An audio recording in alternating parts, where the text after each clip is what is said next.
क्या आप जानते हैं इंग्लिश में कई बार सी लिखा होता है लेकिन बोला ही नहीं जाता, जैसे मसल्स, सीजर्स, सीन।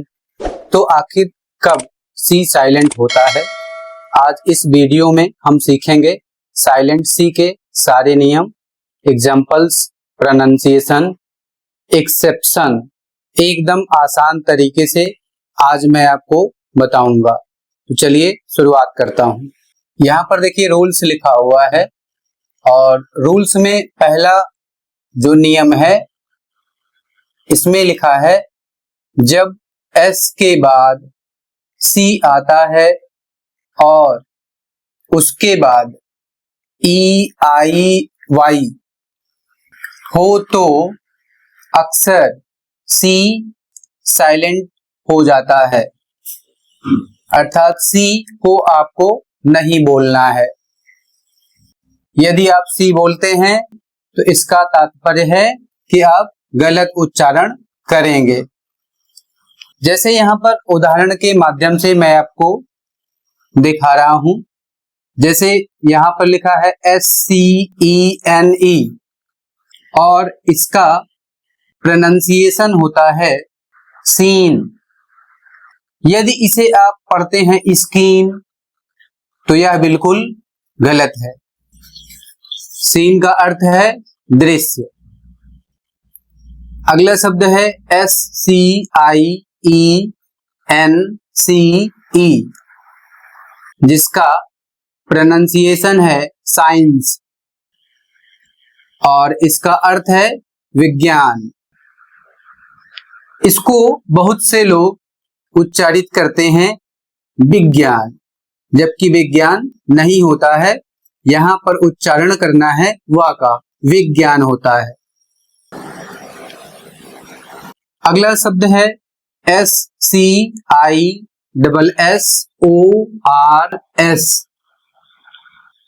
इसका प्रोनाउंसिएशन है सीजर्स। यदि इसे आप कुछ और पढ़ते हैं तो आप निश्चित रूप से गलत पढ़ रहे हैं। और सीजर्स का अर्थ होता है कैंची। अगला शब्द है SCENT जिसका उच्चारण है सेंट और इसका अर्थ है खुशबू या इत्र। इसके बाद अगला नियम यहां पर देख सकते हैं, दूसरा नियम लिखा हुआ है के या क्यू से पहले यदि सी आता है तो सी साइलेंट हो जाता है, अर्थात यदि के या क्यू के पहले सी आ गया तो सी को नहीं बोलना है, सी का उच्चारण नहीं करना है। उदाहरण के माध्यम से देखिए, यहां पर शब्द है ACKNOWLEDGE।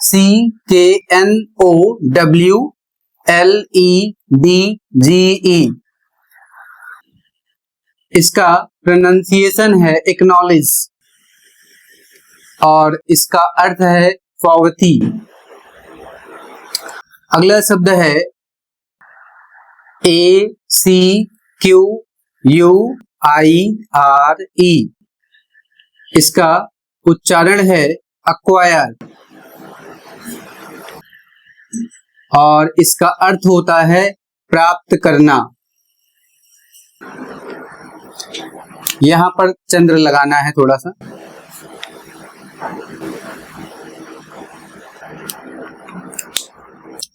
अगला शब्द है ब्लॉक, BLOCK, ब्लॉक जिसका अर्थ होता है खंड। अगला शब्द है QUICK।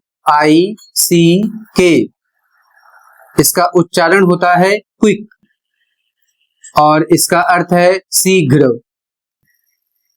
अगला जो नियम है CZ या रेयर कॉम्बिनेशन में सी साइलेंट होता है। यह बहुत कम शब्द होते हैं। इसमें विशेष तौर पर जो शब्द दिए हुए हैं, कुछ ऐसे शब्द हैं, ये बहुत पुराने शब्द हैं और इसे परिवर्तित नहीं किया गया, बल्कि सी का उच्चारण ही वहां पर बंद कर दिया गया। उदाहरण के माध्यम से देखिए, YACHT और इसका उच्चारण होता है यॉट, और इसकी हिंदी होती है नौका। यदि इसे आप पढ़ते हैं यास्ट या कुछ और अतिरिक्त पढ़ते हैं तो गलत पढ़ रहे हैं। अगला शब्द है INDICT और इसे पढ़ा जाता है इंडाइट। 90% लोग इसको पढ़ते हैं इंडिक्ट, जबकि इंडिक्ट गलत है। और इंडाइट का अर्थ होता है दोष लगाना। यहां पर सबसे जरूरी बात है कि नियम याद रखते हैं, अच्छी बात है, लेकिन यदि आप एक्सेप्शन याद नहीं रखते हैं, अपवाद याद नहीं रखते हैं, तो भी आपको समस्या होगी, क्योंकि अपवाद याद रखना बहुत जरूरी है। अपवाद ऐसे होते हैं जिसमें किसी नियम का पालन नहीं होता है।